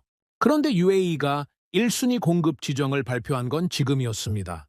전 세계 에너지 위기가 터진 바로 이 시점에 다른 나라들이 전부 줄을 서는 이 순간에 왜 하필 지금 이 발표를 했겠습니까? 저는 그날 밤 혼자 사무실에 남았습니다. 팀원들은 다 퇴근했죠? 저는 자료들을 다시 펼쳤습니다. 처음부터 다시 봤습니다. UAE 발표문을 다시 읽었습니다. 한국과의 협력 내역을 다시 훑었습니다. 그리고 청공2 관련 보고서를 다시 펼쳤습니다. 그 보고서 중간쯤에서 눈이 멈췄습니다. 타이밍이었습니다. 청공2가 실전에서 요격에 성공한 시점, UAE가 이란의 드론과 미사일 공격을 막아낸 그 시점, 그리고 UAE가 한국을 1순위로 발표한 시점, 저는 그 세 가지 시점을 나란히 놓고 봤습니다. 순서가 있었습니다. 공격이 있었습니다. 청공 D가 막았습니다. 그리고 UAE가 발표했습니다. 이건 우연이 아니었습니다. UAE는 공격을 받고 나서 한국 무기가 자신들을 지켰다는 걸 직접 확인했습니다. 그 확인이 끝난 직후 한국에 에너지 우선권을 줬습니다. 이건 보답이었습니다. 아니, 보답이라는 말도 부족했습니다. 이건 신뢰의 결과였습니다. 목숨을 걸고 확인한 신뢰가 에너지 우선권으로 돌아온 거죠. 저는 그 흐름을 완전히 이해하는 순간 입을 다물었습니다. 한국은 요청하지 않았습니다. 줄을 서지 않았습니다. 협상 테이블에 나가서 더 많은 돈을 제시하지도 않았습니다. 그냥 자신들이 해온 것들을 했을 뿐입니다. 원전을 지었습니다. 무기를 팔았습니다. 그 무기가 실제로 사람을 살렸습니다. 그리고 그 결과로 선택받았습니다. 선택받은 겁니다.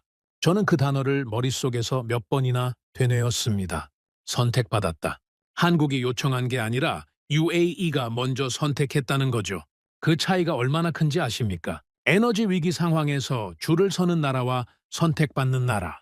그 간격은 줄을 서는 나라가 아무리 달려도 좁혀지지 않는 간격입니다. 저는 다음 날 아침 일찍 팀원들을 불렀습니다. 어제보다 일찍 나왔죠? UAE 발표 타이밍 다시 봐.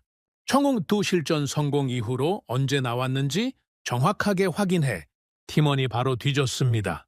그리고 수치를 가져왔습니다. 요격 성공 이후 열흘 안에 발표가 났습니다. 사토상. 열흘. 저는 그 숫자를 듣고 고개를 끄덕였습니다. 열흘이면 내부 결정이 이미 된 거죠. 검토하고 논의할 시간도 아닙니다. 이미 방향이 잡혀 있었다는 뜻입니다.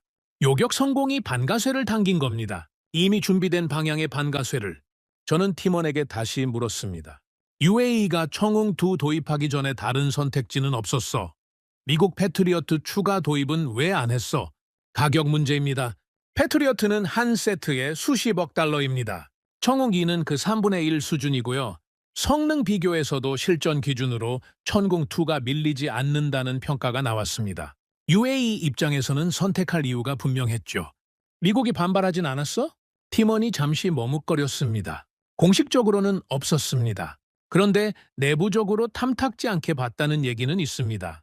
저는 그 말을 듣고 잠시 생각했습니다. 미국 입장에서는 불편할 수 있는 상황이었습니다.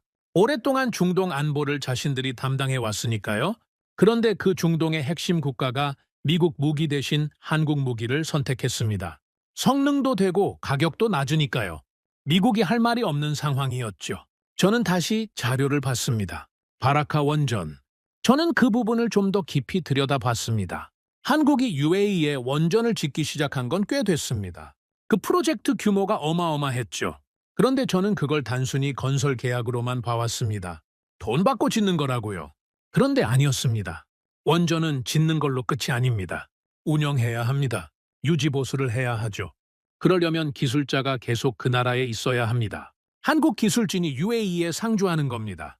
그 말은 한국과 UAE가 수십 년에 걸쳐 함께 일한다는 뜻이죠.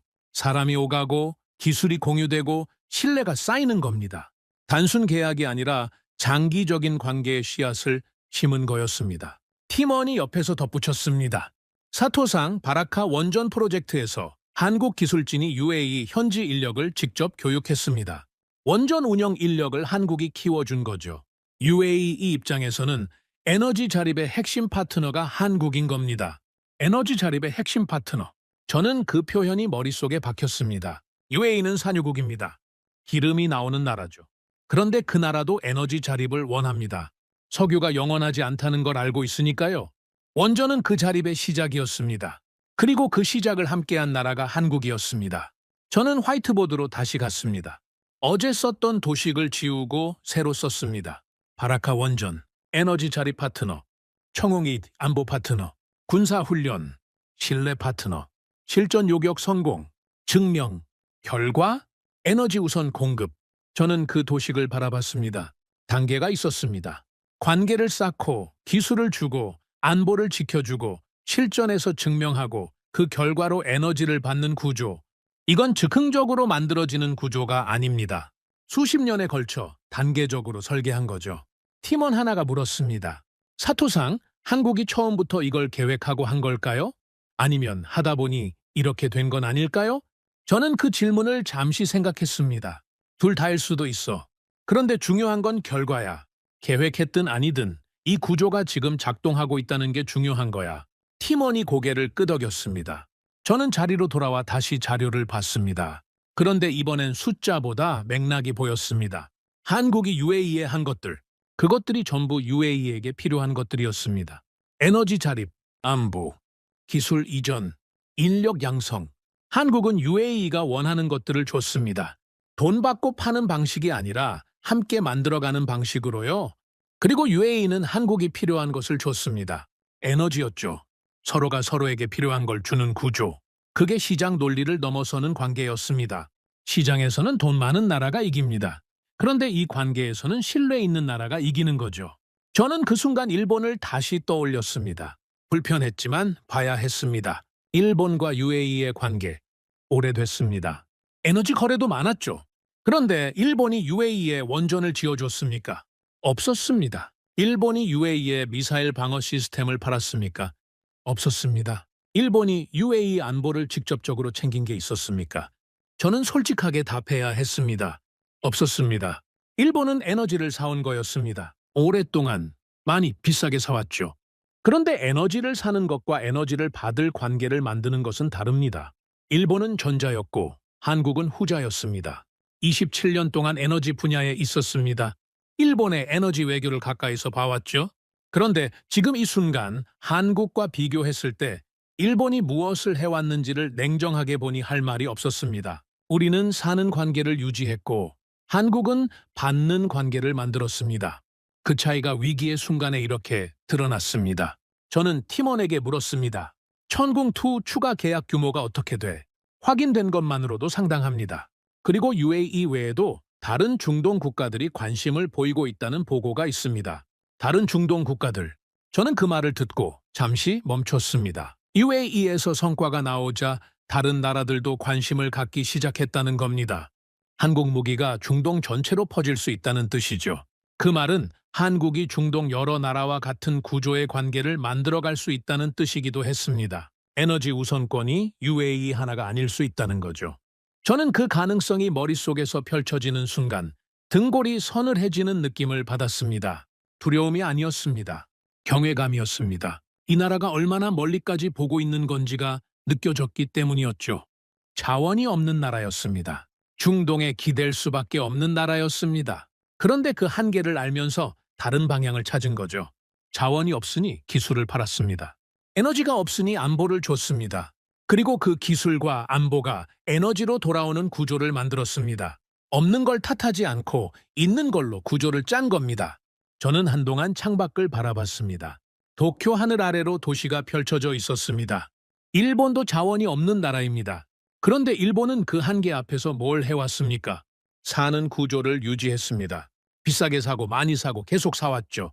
반면 한국은 다른 길을 찾았습니다. 사지 않아도 받을 수 있는 구조를요.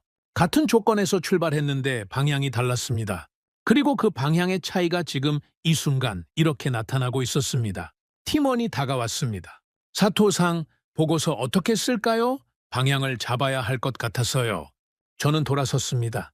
한국이 어떻게 에너지 우선권을 얻었는지, 방산과 원전이 에너지 외교의 핵심 무기가 됐다는 것, 그리고 이게 한국만의 구조가 아니라 우리가 배워야 할 구조라는 것, 그 방향으로서 팀원이 잠시 놀란 표정을 지었습니다. 배워야 할 구조. 그 말이 예상 밖이었던 거겠죠. 저도 그 말을 하면서 약간 이상한 느낌이 들었습니다. 27년 동안 한 번도 다른 나라를 보고 배워야 한다고 한 적이 없었으니까요. 그런데 지금은 달랐습니다. 인정해야 할 건 인정해야 합니다. 팀원이 고개를 끄덕이며 나갔습니다. 저는 다시 자리에 앉았습니다. 자료를 덮고 잠시 눈을 감았습니다. 한국은 요청하지 않았습니다. 선택받았습니다. 그 차이가 전부였습니다. 선택받는 나라와 줄 서는 나라. 그 둘의 차이는 위기 이전에 무엇을 만들어 왔느냐에서 결정됩니다. 위기가 오고 나서 아무리 달려봐야 이미 늦은 겁니다. 관계는 위기 전에 만드는 겁니다. 신뢰는 위기 전에 쌓는 거죠. 한국은 그걸 알고 있었습니다. 그리고 우리는 몰랐습니다. 저는 눈을 떴습니다. 창밖은 여전히 도쿄였습니다. 조용하고 정돈된 도시. 그런데 그 조용함 밑에서 뭔가가 흔들리고 있다는 걸 이제는 알 수 있었습니다. 에너지 위기는 아직 끝나지 않았습니다. 오히려 더 깊어질 거였습니다. 그리고 그 안에서 선택받은 나라와 줄 서는 나라의 격차는 더 벌어질 겁니다. 그 격차를 보면서 저는 마지막 질문 하나가 남아있다는 걸 느꼈습니다. 한국이 선택받았습니다. 그래서 에너지를 확보했습니다. 그 다음은 뭡니까? 이 위기 속에서 한국은 어떻게 됩니까? 안정해서 멈추는 겁니까? 아니면 거기서 더 나아가는 겁니까? 저는 그 답이 이미 나와 있을 것 같다는 예감이 들었습니다. 그리고 그 답이 또 한 번 저를 놀라게 할 거라는 것도요. 보고서가 완성된 건 이틀 후였습니다. 팀원이 두꺼운 출력물을 가져왔죠. 저는 받아들고 표지를 봤습니다. 제목이 눈에 들어왔습니다. 한국의 에너지 안보 구조 분석 및 시사점. 시사점. 저는 그 단어에서 잠시 멈췄습니다. 시사점이라는 건 배울 게 있다는 뜻이죠. 27년 경력에 다른 나라 사례에서 시사점을 찾는 보고서를 쓴 건 처음이었습니다. 그것도 한국에서. 저는 보고서를 천천히 읽기 시작했습니다. 읽으면 읽을수록 이상한 감정이 올라왔습니다. 불편함이었습니다. 그런데 그 불편함의 방향이 한국을 향한 게 아니었습니다. 저 자신을 향한 불편함이었죠. 보고서 중간쯤에 표가 하나 있었습니다. 한국과 일본의 에너지 안보 구조 비교표였습니다. 팀원이 직접 만든 거였죠.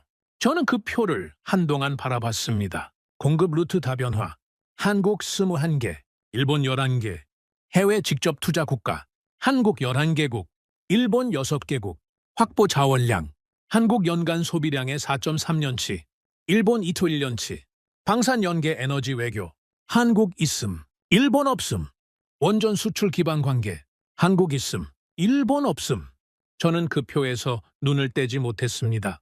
숫자가 전부 말하고 있었습니다. 일본이 한국보다 에너지 분야 경험이 훨씬 많습니다. 중동과 거래해온 역사도 더 깁니다. 자본력도 더 크죠. 그런데 구조의 깊이가 달랐습니다. 루트도 적고 확보량도 적고 연계 외교도 없었습니다. 저는 팀원을 불렀습니다. 이 비교표 네가 만든 거야? 네, 사토상. 보기 편하게 정리했습니다. 일본 수치 맞아? 다시 확인해봤어? 3번 확인했습니다. 저는 고개를 끄덕이고 다시 표를 봤습니다. 틀린 숫자가 아니었습니다. 현실이었죠. 그 현실이 불편했습니다. 아니, 불편한 정도가 아니었습니다. 무너지는 느낌이었습니다. 27년 동안 쌓아온 자부심이 이 표 하나 앞에서 흔들렸습니다. 저는 보고서를 계속 읽었습니다. 다음 장으로 넘기자 시간 축이 나왔습니다. 한국이 언제부터 이 구조를 만들기 시작했는지를 연도별로 정리한 내용이었습니다. 팀원이 공개된 자료를 기반으로 최대한 추적한 거였죠. 2000년대 중반, 해외 자원 개발 투자 본격화, 2000년대 후반, 중동 외 공급 루트 다변화 시작, 2009년 UAE 원전 수주, 바라카 프로젝트 시작, 2010년대 방산 수출 확대, 중동 시장 진입, 2010년대 후반, 천공티 개발 완료, 실전 배치, 최근 실전 요격 성공, UAE 에너지 우선 공급 확보. 저는 그 타임라인을 손가락으로 짚으며 읽었습니다. 그리고 손이 멈췄습니다. 20년이었습니다. 한국은 20년에 걸쳐 이 구조를 만들어 왔습니다. 어느 한순간에 결정해서 만든 게 아니었죠. 단계마다 쌓아온 겁니다. 원전을 짓고, 루트를 넓히고, 무기를 개발하고, 관계를 다지고, 실전에서 증명하고, 그 모든 단계가 하나의 방향을 향하고 있었습니다. 위기가 와도 흔들리지 않는 나라. 저는 그 타임라인을 보면서 20년 전으로 생각을 돌렸습니다. 20년 전 저는 뭘 하고 있었습니까? 카타르에서 LNG 장기 계약을 협상하고 있었습니다. 중동 현지에서 가격 조율을 하고 있었죠. 그 시절 저는 그걸 최선이라고 생각했습니다. 좋은 가격의 안정적인 장기 계약, 그게 에너지 안보라고 믿었습니다. 그런데 한국은 그 시절에 다른 걸 하고 있었습니다. 직접 투자를 시작하고 루트를 넓히고 기술을 개발하고 있었죠. 같은 시간 다른 방향이었습니다. 그리고 20년 후 그 방향의 차이가 지금 이 순간에 나타났습니다. 저는 보고서를 덮었습니다. 그리고 잠시 눈을 감았습니다. 우리는 예측했습니다. 한국은 설계했습니다. 그 문장이 머릿속에서 맴돌았습니다. 예측과 설계. 비슷해 보이지만 완전히 다른 겁니다. 예측은 위기가 오면 그때 봅니다. 설계는 위기를 가정하고 미리 짜놓습니다. 저는 27년 동안 예측하는 사람이었습니다. 숫자를 보고 흐름을 읽고 위기를 예측했죠. 그리고 위기가 오면 대응했습니다. 그런데 한국은 달랐습니다. 예측이 아니라 설계를 했습니다. 위기를 전제로 구조를 짰습니다. 위기가 와도 대응할 필요가 없도록 만들어 놓은 거죠. 예측하는 나라와 설계하는 나라. 그 둘이 위기 앞에서 어떻게 다른지가 지금 눈앞에 펼쳐지고 있었습니다. 저는 자리에서 일어났습니다. 회의실을 나와 복도를 걸었습니다. 발걸음이 무거웠죠. 팀원 한 명이 마주쳐서 인사를 했습니다. 저는 고개를 끄덕이고 지나쳤습니다. 머릿속이 복잡했습니다. 창가에 섰습니다. 도쿄가 내려다 보였습니다. 저 아래 도시에서 사람들이 움직이고 있었습니다. 차들이 달리고 건물들이 서 있고 일상이 돌아가고 있었습니다. 그런데 저는 그 일상이 얼마나 취약한 구조 위에 서 있는지를 알고 있었습니다. 일본은 지금 뭘 하고 있습니까? 긴급 회의를 하고 있습니다. 대책을 논의하고 있죠. 에너지 확보 방안을 찾고 있습니다. 전부 반응입니다. 위기가 터지고 나서 움직이는 거죠. 한국은 지금 뭘 하고 있습니까? 조용합니다. 이미 끝난 상태니까요. 저는 그 차이를 보면서 처음으로 제 경력 전체를 돌아보게 됐습니다. 27년, 길고 굵은 시간이었습니다. 그 시간 동안 저는 무엇을 봤습니까? 숫자를 봤습니다. 가격을 봤습니다. 계약을 봤습니다. 그런데 구조를 봤습니까? 20년에 걸쳐 한 나라가 만들어가는 구조를 봤습니까? 못 봤습니다. 보려 하지도 않았습니다. 그게 전문가의 함정이었습니다. 보이는 것만 보는 함정. 숫자가 말하기 전에는 움직이지 않는 함정. 데이터가 없으면 존재하지 않는 것으로 보는 함정. 저는 그 함정에 빠져 있었습니다. 그리고 그 함정이 한국이라는 나라 하나를 제대로 보지 못하게 만들었죠. 팀원이 복도로 나왔습니다. 사토상, 괜찮으십니까? 응. 안색이 좋지 않으십니다. 괜찮아. 저는 짧게 대답하고 다시 창밖을 바라봤습니다. 팀원이 조용히 물러났습니다. 저는 한동안 그 자리에 서 있었습니다. 머릿속에서 한 가지 문장이 계속 맴돌았습니다. 우리는 위기를 예측했고 한국은 이미 끝냈다. 그 문장이 불편했습니다. 인정하기 싫었습니다.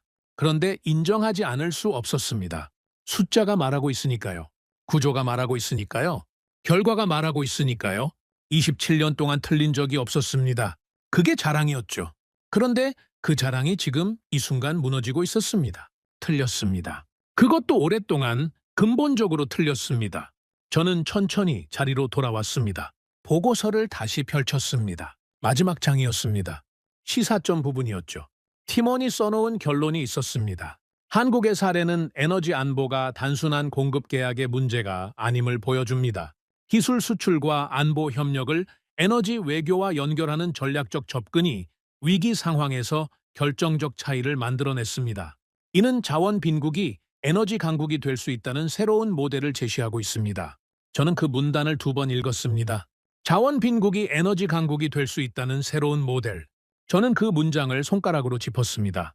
그리고 오랫동안 바라봤습니다. 이게 맞는 말이었습니다. 한국은 자원이 없습니다. 그런데 에너지를 가장 안정적으로 확보한 나라가 됐습니다. 자원이 없어도 에너지 강국이 될 수 있다는 걸 증명한 거죠. 그 증명이 지금 이 위기 속에서 이루어지고 있었습니다. 저는 보고서를 덮었습니다. 그리고 혼자 중얼거렸습니다. 아니다. 준비가 아니다. 팀원이 들었는지 물었습니다. 사토상, 뭐라고 하셨습니까? 저는 고개를 들었습니다. 한국은 준비한 게 아니야. 이미 끝낸 거야. 우리가 지금 시작하려는 걸 저쪽은 20년 전에 끝낸 거야. 회의실이 조용해졌습니다. 저는 그 침묵 속에서 한 가지를 더 깨달았습니다. 아직 끝나지 않았다는 걸, 한국이 에너지를 확보한 건 시작일 뿐이라는 걸, 이 위기 속에서 한국이 다음에 무엇을 할 것인지가 남아 있었습니다. 안정에서 멈출 나라가 아니었습니다. 저는 이미 그 예감이 들었습니다. 그리고 그 예감이 마지막으로 저를 한 번 더 놀라게 할 거라는 것도요. 보고서를 제출한 다음 날이었습니다. 저는 아침 일찍 사무실에 나왔죠. 습관이었습니다. 아무도 없는 이른 아침, 혼자 생각을 정리하는 시간. 27년 동안 그렇게 해왔습니다. 커피를 한 잔 내리고 자리에 앉았습니다. 화면을 켰죠. 그런데 첫 화면에 뜬 뉴스 하나가 눈에 들어왔습니다. 저는 무심코 클릭했습니다. 한국 산업 생산지수, 전월 대비 상승. 저는 잠시 멈췄습니다. 다음 기사를 봤습니다. 한국 수출 증가세 유지, 만도세오요. 또 멈췄습니다. 다음 기사를 봤습니다. 한국 물가 상승률, 주변국 대비 안정적 유지. 저는 커피잔을 내려놓았습니다. 그리고 천천히 다른 나라 기사들을 찾아봤습니다. 독일 공장 가동률 추가 하락, 에너지 비용 급증, 태국 수출 급감, 생산 차질 장기화, 대만 반도체 공장 일부 가동 중단, 에너지 수급 불안, 베트남 항공편 추가 축소, 연료 부족 심화. 저는 두 화면을 번갈아 봤습니다. 한국 기사들, 그리고 다른 나라 기사들. 같은 날, 같은 시간에 나온 기사들이었습니다. 그런데 방향이 완전히 달랐죠. 다른 나라들이 무너지는 동안 한국은 움직이고 있었습니다. 저는 그 장면을 보면서 한동안 화면에서 눈을 떼지 못했습니다. 이건 예상한 범위였습니다. 에너지를 확보했으니 산업이 돌아가는 거죠. 공장이 멈추지 않으니 수출이 유지되는 거고요. 논리적으로 당연한 결과입니다. 그런데 막상 숫자로 보니 다른 느낌이었습니다. 당연한 게 당연하게 나타나는 것. 그게 얼마나 어려운 일인지를 다른 나라들의 상황이 보여주고 있었으니까요. 팀원들이 하나둘 출근하기 시작했습니다. 저는 아무 말 없이 화면만 보고 있었죠. 팀원 하나가 다가왔습니다. 사토상, 한국 경제 지표 보셨습니까? 보고 있어. 신기합니다. 이 상황에서 저렇게 나오는 나라가 없는데 신기한 게 아니야. 팀원이 멈췄습니다. 설계된 결과야. 팀원이 고개를 끄덕이며 자리로 돌아갔습니다. 저는 다시 화면을 봤습니다. 그런데 거기서 끝이 아니었습니다. 오전 중에 추가 뉴스가 들어왔습니다. 저는 그걸 보고 자리에서 등을 펴고 앉았습니다. 한국, 사우디아라비아와 방산협력 논의 시작. 한국, 쿠웨이트 에너지 인프라 투자 협약 체결. 청웅2 중동 추가 수출 협상 진행 중. 저는 그 기사들을 하나씩 읽었습니다. 그리고 천천히 이해가 됐습니다. 한국은 멈추지 않았습니다. 에너지를 확보한 것에서 끝난 게 아니었습니다. 그거를 발판으로 다음을 만들고 있었죠. UAE에서 증명한 구조를 사우디로, 쿠웨이트로 넓히고 있었습니다. 청웅2가 UAE를 지켜냈다는 소식이 중동 전체로 퍼지면서 다른 나라들도 한국을 찾기 시작한 거죠. 위기를 기회로 바꾸고 있었습니다. 저는 그 순간 처음으로 소름이 돋는 걸 느꼈습니다. 에너지 분야 27년입니다. 수많은 나라들이 위기를 겪는 걸 봐왔죠. 대부분 버티거나 무너졌습니다. 버티는 나라도 위기가 지나고 나면 원래 자리로 돌아갔죠. 위기를 발판으로 더 높이 올라가는 나라는 거의 본 적이 없었습니다. 한국은 달랐습니다. 위기 속에서 안정을 유지했습니다. 그 안정이 신뢰로 이어졌습니다. 그 신뢰가 다시 관계로 이어지고 있었습니다. 위기를 버티는 게 아니라 위기를 타고 올라가는 구조였죠. 저는 팀원을 불렀습니다. 한국 올해 방산 수출 규모 뽑아봐. 잠시 후 팀원이 수치를 가져왔습니다. 저는 그 숫자를 보고 잠시 말이 없었습니다. 위기가 터지기 전보다 수출 규모가 늘어나고 있었습니다. 에너지 위기가 한국 방산의 수요를 오히려 키운 겁니다. 세계가 불안해질수록 방어 무기가 필요하고 그 무기를 가장 경쟁력 있게 파는 나라가 한국이 됐으니까요. 에너지 위기가 방산 호황으로 이어지고 있었습니다. 그리고 그 방산 호황이 다시 에너지 우선권으로 이어지는 구조가 더 단단해지고 있었죠. 저는 자리에서 일어나 화이트보드 앞으로 갔습니다. 지난번에 썼던 도식 위에 새로 덧붙였습니다. 에너지 확보 완료, 산업 가동 유지, 수출 증가, 방산 수요 증가, 추가 계약, 관계 확대, 에너지 우선권 확장, 중동 전체로. 저는 그 도식을 바라봤습니다. 선순환이었습니다. 하나가 다음을 만들고 그 다음이 또 다음을 만드는 구조. 위기 속에서 이 선순환이 돌아가고 있었습니다. 다른 나라들이 악순환으로 빠져드는 동안 한국은 선순환을 타고 있었죠. 팀원이 조용히 말했습니다. 사토상, 이거 보면 볼수록 대단하다는 생각밖에 안 듭니다. 저는 고개를 끄덕였습니다. 대단하다. 맞는 말이었습니다.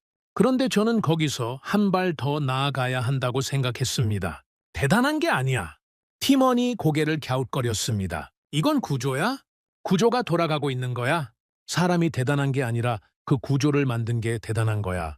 팀원이 잠시 생각하다가 고개를 끄덕였습니다. 맞았습니다. 한국이 지금 잘하고 있는 게 아닙니다. 20년 전에 만들어 놓은 구조가 지금 작동하고 있는 겁니다. 지금 잘하는 건 구조를 따라가는 거죠. 진짜 잘한 건 20년 전에 그 구조를 만들기 시작한 겁니다. 아무도 몰라줄 때, 위기가 오기 훨씬 전에 조용히 쌓아온 것들이 지금 이 순간 돌아오고 있는 거죠. 저는 다시 자리에 앉았습니다. 창밖을 바라봤습니다. 도쿄는 오늘도 조용했습니다. 그런데 그 조용함이 예전과 다르게 느껴졌습니다. 예전엔 안정적인 조용함이었죠. 지금은 불안한 조용함이었습니다. 언제까지 이 일상이 유지될 수 있을지 그 확신이 흔들리고 있었습니다. 저는 오랫동안 앉아 있었습니다. 그리고 천천히 생각을 정리했습니다. 자원이 없는 나라가 있었습니다. 중동에 기댈 수밖에 없는 나라였습니다. 전 세계가 에너지 전쟁을 벌이는 상황에서 가장 먼저 무너질 거라고 봤죠. 저를 포함한 많은 전문가들이 그렇게 판단했습니다. 그런데 그 나라는 무너지지 않았습니다. 버틴 게 아니었습니다. 처음부터 무너질 구조가 아니었습니다. 20년 동안 조용히, 단계적으로, 정밀하게 구조를 만들어 왔으니까요. 자원이 없으니 기술을 팔았습니다. 에너지가 없으니 안보를 줬습니다. 그 기술과 안보가 에너지로 돌아오는 구조를 만들었습니다. 그리고 위기가 터진 순간 그 구조가 작동했습니다. 국가의 힘이 자원에서 나오는 게 아니었습니다. 구조에서 나오는 거였습니다. 저는 그 깨달음을 정리하면서 마지막으로 한 가지를 더 생각했습니다. 저는 27년 동안 에너지 흐름을 읽어왔습니다. 틀린 적이 없었죠. 그런데 이번엔 틀렸습니다. 한국이라는 나라를 제대로 보지 못했습니다. 그 오판이 부끄럽습니다. 그런데 동시에 감사합니다. 27년 경력 끝에 이렇게 제대로 된 수업 하나를 받았으니까요. 자원 없는 나라가 세계에서 가장 먼저 선택받는 나라가 됐습니다. 그 순간 저는 비로소 알았습니다. 국가의 힘은 땅속에 있는 게 아니었습니다. 구조 안에 있었습니다. 관계 안에 있었습니다. 그리고 그 구조와 관계를 만들기 위해 아무도 몰라줄 때 쌓아온 시간 안에 있었습니다. 한국은 그걸 알고 있었습니다. 저는 오랫동안 세계를 숫자로 이해해왔습니다. 공급과 수요, 계약과 가격, 모든 것은 계산 가능하다고 믿었죠. 그런데 이번만큼은 달랐습니다. 우리는 위기를 예측했고 그 안에서 대응하려 했습니다. 그러나 한국은 달랐습니다. 위기를 전제로 준비했고 그 준비를 통해 기회를 만들어냈습니다. 자원이 없는 나라가 전략 하나로 이 세계에서 가장 먼저 선택받는 나라가 됐습니다. 그 순간 저는 깨달았습니다. 국가의 힘은 자원이 아니라 구조라는 것을. 오늘의 사연은 여기까지입니다. 구독과 좋아요는 영상 제작에 아주 큰 힘이 됩니다. 지금까지 감동테라스 저는 소희였습니다. 오늘도 우리 구독자님들의 가정에 따뜻한 행복이 가득하시길 진심으로 바라겠습니다. 긴 영상 끝까지 시청해주셔서 정말 감사합니다. 내일 더 좋은 이야기로 찾아뵙겠습니다. 감사합니다.